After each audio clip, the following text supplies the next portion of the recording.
What type of mindset do you try to be in before the game begins? I'll be chilling, dog. I ain't lying. I don't be tense or nothing. I just be ready for the game to start and ready to make some plays and win. That's it. That gets you into that chill mindset? What do you do pregame to make sure you're right in the chill level before kick? Nothing. Really, I can't wake up like that and I just be ready to go, ready to get to it. And then once I get to the stadium, stretch out, roll out, get my body right, and get ready for war. Do you remember from the matchups with the Jets from last year and just sort of the challenges that their defense poses? I mean, honestly, I don't remember much from the game.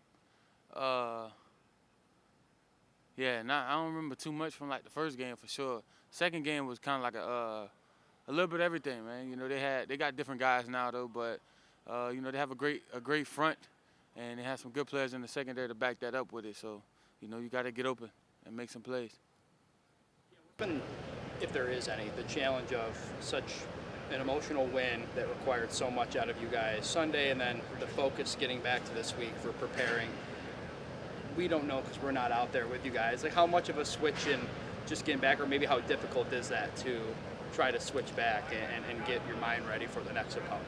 I mean, it's not hard at all. It wasn't any emotional. Like, you feel me? It was a game that you had to scratch and claw to win, so there wasn't much emotion in that. But it's, you know, it's over with. It's on the next week. You get this 24-hour rule. You get 24 hours to think about that win, watch the film, and get over it. And you got a new opponent to study. What have you learned about how to handle scramble situations when Josh gets outside the pocket here? He's directing you. What have you learned about how to best uncover yourself when the play breaks down? Understand that.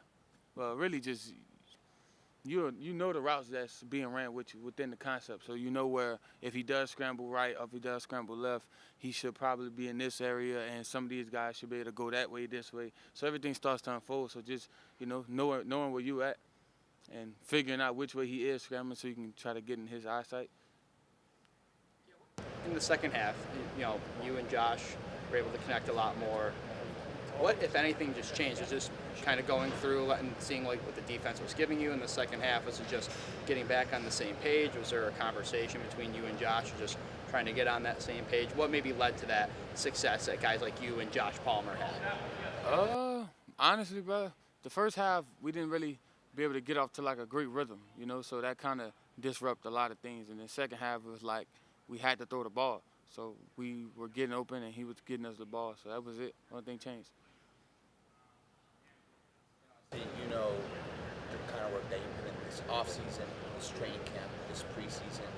You know the value that you bring to this offense, but I guess how validating is it to have that first game, have the type of performance that you have, and how to sort of have that to be able to point back and say, hey, all the hard work that I put in this offseason is already starting to pay off this early. I mean, like I said, it's just one game, you know, but it is a great start, and, you know, that's expected. You know, it's expected for me to go out there and make the plays that I make, and, you know, wins expected too. So, I mean, I guess it's pretty validating in a sense. I guess you can say that. But, you know, it's just, you know, when you put in the work, you have a different expectation for yourself.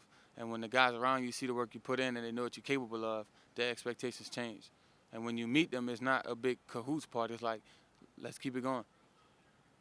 Those expectations. And I remember Dion, I think it was in the week leading up to the game or the week before, he said Keon's a different guy. What's it mean to you to know that you know the work that you're putting in, but you also know that the teammates have seen the type of work that you put in to be able to get to this point, have the performances like this past? It means a lot. You know, those guys want the best for me as well as I want the best for them. So we push each other.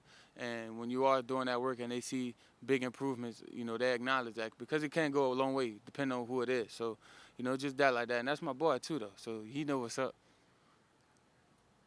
Coach, a matchup with a guy like Sauce Gardner, knowing the Jets played more man coverage than any team in the league week one? It's football at the end of the day. You know, he's a good cornerback, does some things well, and, you know, it's my job to make him wrong. So go out there, win my matchups, and make plays. Yeah, I think it was during last week's practice when you guys were indoors. There's a moment just you and Gabe kind of just chatting along the sidelines.